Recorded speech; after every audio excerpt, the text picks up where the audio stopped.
Oil prices will be choppy and volatile in 2016, BP chief at International Petroleum Week. Well, what I learned today, they're going to be a lot more volatile than people are thinking. I think they're trying to create a glut because what's about to happen. We all know. I don't know if you don't know. Saudi Arabia has been clamoring that it's attack Syria. Yeah, I'll leave all these videos in the links below. Russian missiles scare U.S. out of the Persian Gulf, right? I don't think it scared them. You know, this happened on October 11th. That's almost a month after the Russian air campaign started. Syrian army makes push to fully encircle Aleppo. Like I said, it's the largest city in Syria. It takes a considerable force to occupy. You know, you can't go in there with 1,000 guys and take over a city that's 30,000, 40,000 people in it. You know, in the police force or whatever. So there has to be you're talking about 10,000 plus troops for the FSA, ISIL, the Turkmen, whoever's in there, whatever. It's a coalition of terrorists, whatever. When they get encircled, they're screwed. They will not be able to resupply themselves. They're not going to be able to get any food or any ammunition or anything. And you got a large contingency of foreign fighters. So, I mean, this is a major loss. This is the Stalingrad of Syria, pretty much. I mean, I give you this example. After Stalingrad, the German army only had one major advance in 1944, and that was in Kursk, and it turned out poorly. And then from then on, I mean, on top of that, you have the Kurds peeling off the border. So you have the Syrian army encircling the city, and the Kurds running across the Turkish border, and it's going to completely seal it off. So it's going to completely affect oil prices because Saudi Arabia has said a couple days ago that it's going to attack Syria. It wants to join its forces. I'm sorry, it wants to join the U.S. forces.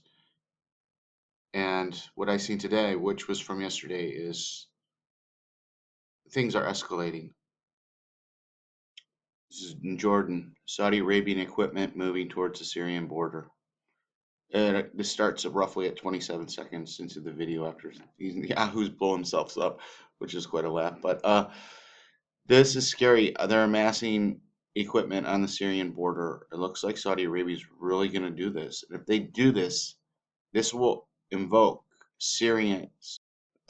This will allow Iran to invoke its alliance with Syria. Iran and Saudi Arabia are already not on speaking terms after Saudi Arabia executed a cleric earlier last month, and they pulled their embassies. Both countries pulled their embassies. There's no diplomatic communications between them, and this is why oil prices are so cheap right now. And this is why gas is so cheap. It's so like our government can stockpile, and the British government can stockpile because this isn't cheap.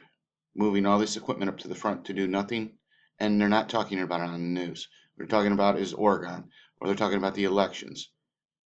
But no one's talking about this. It's not being covered.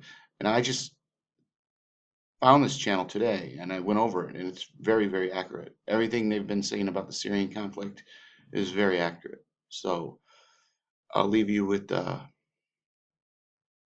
segment of this video. And I mean, I called my congressman and complained today because if you don't, I'll show you after this clip of these vehicles moving to the front what's going to happen to your kids. How precise. The Russians can drop a bomb on a damn trench. That's pretty fucking accurate.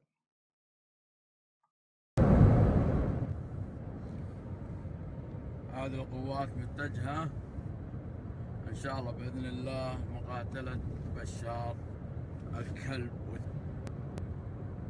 الله أكبر الله أكبر.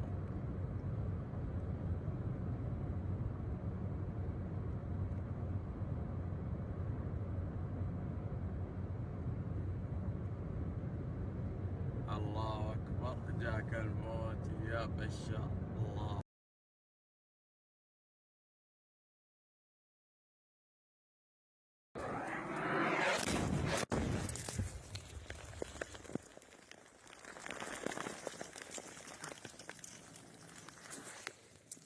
الله. الله أكبر والعزة لله الله أكبر الله أكبر والعزة لله الله أكبر والعزة لله الله أكبر الله أكبر صلاة منصور صلاة شيء قوموا متجلس So Aleppo is about to be encircled. A large force of the FSA is about to surrender. I'd give them 60, 90 days, whatever. It's not going to take that long. We pulled out of the Persian Gulf. There's no more U.S. aircraft carriers in the Persian Gulf because it's pointless to have an aircraft carrier in the Persian Gulf when you can use Saudi air bases. And the aircraft carriers would be more useful in just transporting aircraft.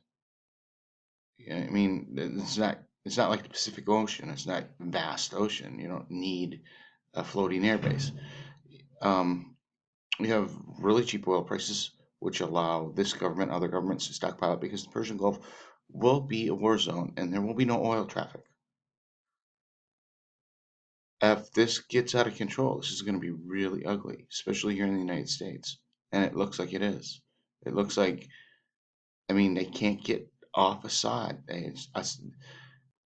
They're dead set on regime change, no matter what the cost.